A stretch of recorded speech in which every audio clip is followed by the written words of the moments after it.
Mesdames et Messieurs les journalistes et professionnels des médias, Mesdames et Messieurs, au moment où la Côte d'Ivoire rentre de plein pied dans une phase cruciale et décisive de son processus électoral, après notamment la publication de la liste électorale définitive, et alors que nous nous attendions à voir chaque formation politique s'organiser en interne avec ses militants pour affronter ces joutes électorales dans un esprit apaisé et républicain, l'opinion a été témoin le week-end dernier lors des différentes manifestations de l'opposition d'une salve de menaces contre la tenue même du scrutin du 25 octobre.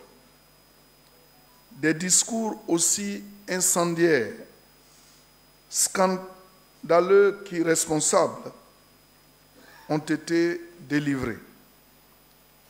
L'opinion a été en effet saisie de véritables déclarations de guerre. Le mot n'est pas de moi. Déclarations de guerre qui exaltent la xénophobie et célèbrent la haine ethnique et tribale.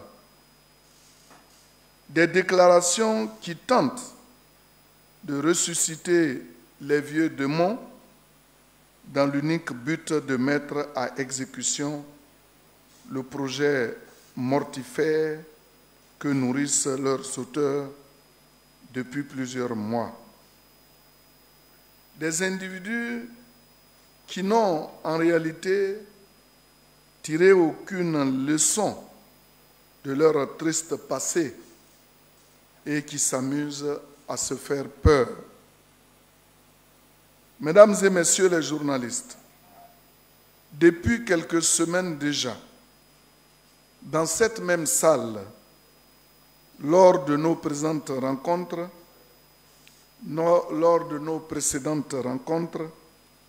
nous vous avions alerté sur le fait que l'objectif de l'opposition n'est pas d'aller aux élections et que celle-ci avait en réalité un agenda caché, lequel était arrimé à une condition suspensive, la non-tenue du scrutin présidentiel dans les délais constitutionnels. Afin de passer à une autre étape de leur plan qui consistera à réclamer une transition politique en renvoyant les élections au calendrier grec.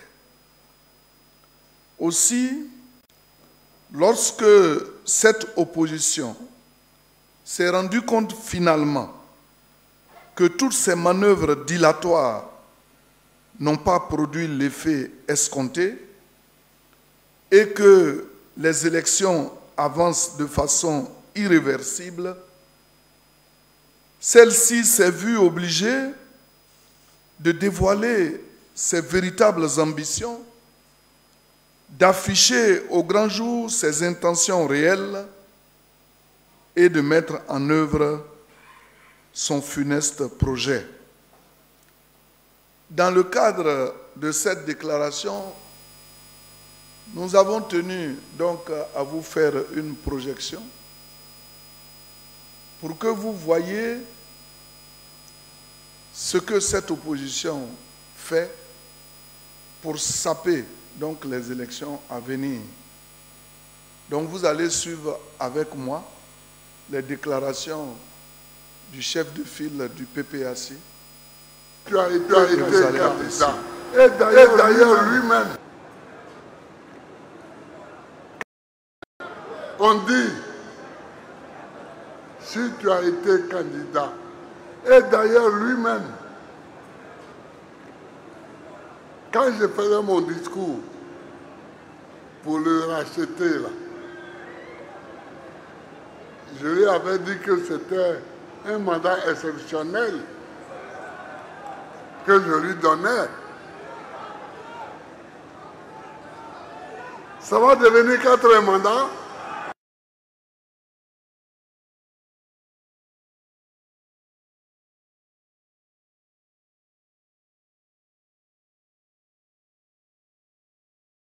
Chers amis, considérez qu'ils veulent qu'on se batte, donc on se battra. On se battra. Parce qu'on ne peut pas laisser ça comme ça. On ne peut pas laisser ça comme ça.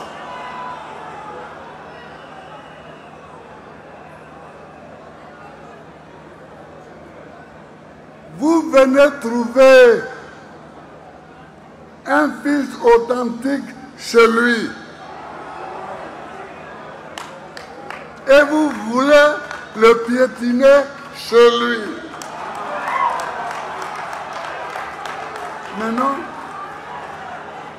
Mais non, ça ne peut pas se passer comme ça. Ça ne peut pas se passer comme ça. Tu ne peux pas me trouver en maman et puis vouloir me piétiner en maman. Ça, c'est pas possible. C'est pas possible.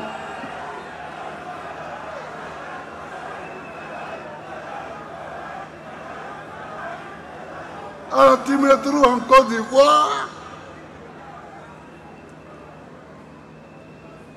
et tu veux me piétiner en Côte d'Ivoire, moi.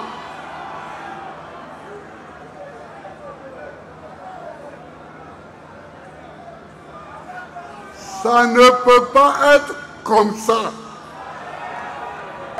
Ah oui. Comme il veut la bagarre, on va faire la bagarre.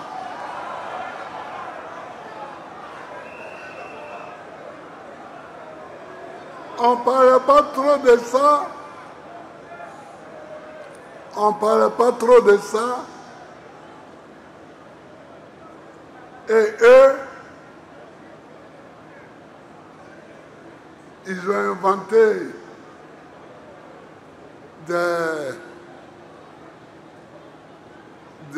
un droit foireux, bizarre, nul, pour dire que voilà, comme il y a eu une nouvelle constitution, donc, mais ça c'est quoi ça? C'est pas du droit, c'est du n'importe quoi. C'est du n'importe quoi. Donc, les jeunes gens qui étaient là, mes amis là, soyez prêts pour la bagarre. Soyez prêts pour la bagarre. Parce qu'ils veulent qu'on se bagarre, on va se bagarrer.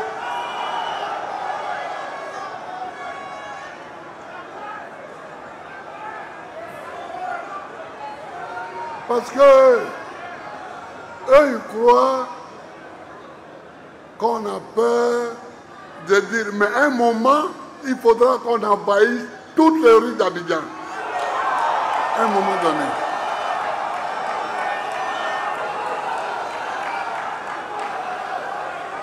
Mais il faut le faire pour que ça soit efficace. C'est pourquoi on attend. Sinon, on a peur de quoi? Qu'est-ce qu'on n'a pas encore vu? Qu'est-ce qu'on n'a pas encore vu? Donc, vous avez vu, j'espère que vous avez distingué les mots. C'est vrai que ces temps-ci, le président Gbagbo parle au ralenti, mais j'espère que vous avez tous compris le sens du message. Alors, de façon publique et devant leurs affidés, comme vous le voyez, ces opposants ont donc décliné leur véritable projet pour la Côte d'Ivoire et les Ivoiriens. la main sur le cœur, ils ont ainsi juré de piétiner l'ordre public, d'empêcher la tenue des élections et d'instaurer la chienlit si leurs noms ne sont pas réinscrits sur le fichier électoral. Quelle grande preuve d'amour pour son pays. Pour celui, comme vous l'avez entendu, qui prétend être en effet le fils le plus authentique de la Côte d'Ivoire, le fait d'avoir été jugé, condamné et retiré de la liste électorale serait constitutif, selon lui, d'un crime de lèse-majesté qui l'obligerait à sonner la révolte pour empêcher la tenue de l'élection.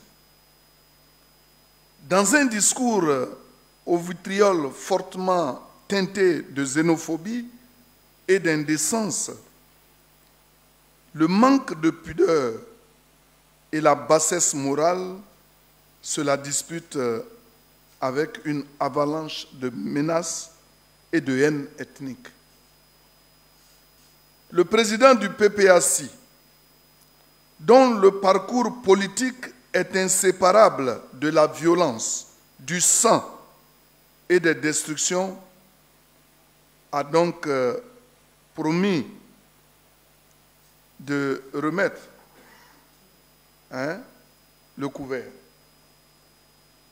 Des propos parfois indignes d'un ancien chef d'État que nous nous interdisons de rappeler ici par pure pudeur et par décence morale. De son côté, le PDCI-RDA, qui digère difficilement la radiation de son chef de file, en dépit de la clarté des arguments juridiques incontestables versés au débat, promet ces jours-ci d'investir la rue, d'organiser des marches de protestation jusqu'à la satisfaction de ses revendications, à savoir la réintégration de M. Tidiane Thiam sur la liste électorale. Pour le PDCI, rien ne serait encore perdu. Ce parti est convaincu que son président sera réhabilité et positionné sur le starting block de la future présidentielle. Face à ce tableau qui se présente, quelle est notre analyse? Pour le RHDP, l'orientation de la trajectoire politique prise par ces partis d'opposition n'est ni plus ni moins qu'une tentative de prise en otage du processus électoral. Ce repli suicidaire procède en réalité d'un constat, à savoir que face à la suprématie sociologique incontestable du RHDP et surtout au bilan inattaquable de son président, ces partis ont compris qu'ils n'ont absolument aucune chance de disputer le pouvoir et de le conquérir dans les urnes face au RHDP. Les élections législatives de 2021, puis locales de 2023, ont attesté de cet état de fait. C'est pourquoi ils n'ont eu de cesse de multiplier les obstacles et d'exprimer les revendications inconciliables avec le calendrier électoral. J'ai en effet ouï dire tout à l'heure que quelqu'un voulait se battre, qu'il veut faire la bagarre. Mais se bagarrer avec qui et pourquoi? Non, il n'y aura pas de bagarre. Et il n'y aura aucune bagarre. Car pour se bagarrer, il faut être au moins 2. Or, le RHDP et son président ne se battent pas contre n'importe qui. Au RHDP, nous nous battons contre la pauvreté, contre le sous-développement. Au RHDP, nous nous battons pour construire des routes, des autoroutes, des écoles, des universités, des hôpitaux, des CHU. Nous nous battons pour l'électrification des villages, pour donner de l'eau potable aux Ivoiriens. Bref, nous nous battons contre tout ce qui empêche les Ivoiriens de vivre dans le confort et d'être toujours heureux. Oui, pour ces choses-là, nous sommes prêts à transpirer et à nous battre, pas pour des futilités. Au demeurant, se battre avec le président du PPACI, c'est une perte de temps pour le président de la République, son Excellence M. Alassane Ouattara. La vraie bataille pour le chef de l'État consiste à travailler pour continuer d'élever la Côte d'Ivoire à tous les niveaux et non à la rabaisser comme le firent les refondateurs dont le chef de file est M. Laurent Gbagbo quand ils étaient aux affaires. En un mot, cette bataille n'aura pas lieu parce que M. Gbagbo n'aura pas d'adversaire pour entraîner la Côte d'Ivoire dans l'abîme. Autrement dit, le président Alassane Ouattara, c'est le GOAT du développement. C'est une légende. Et on ne lance pas de défi aux légendes. Pour tout dire, mesdames et messieurs, cela ne nous fait pas plaisir de parler ainsi d'un ancien chef d'État. Mais quelqu'un qui a eu la chance d'occuper de si hautes fonctions au niveau de l'État doit avoir du respect pour lui-même et pour la fonction qu'il a incarnée. En effet, voici un général d'armée qui, n'ayant plus de troupes ou de lieutenant digne de ce nom pour le défendre, est obligé à chaque fois de monter lui-même au créneau. Mais avez-vous vu déjà le président Alassane Ouattara parler à tout va? Non. Parce qu'il a des colonels-majors et des troupes d'élite comme nous, comme vous et moi, pour faire le job. Mesdames et messieurs, à la vérité, l'objectif de M. Gbagbo n'est pas d'être président de la République. Il l'a déjà affirmé publiquement. Il cherche autre chose. Et ça, il faut que ses partisans le sachent avant de se lancer dans n'importe quoi. Soit. Mais rassurez-vous, mesdames et messieurs, il n'y a rien de nouveau sous les tropiques. Le disque que le chef d'orchestre du PPACI a joué samedi est définitivement rayé. Lui seul n'a sans doute pas compris que les Ivoiriens ne sont désormais préoccupés que par leur avenir, la paix et le développement de leur pays. L'ordre public sera maintenu en tout état de cause. Les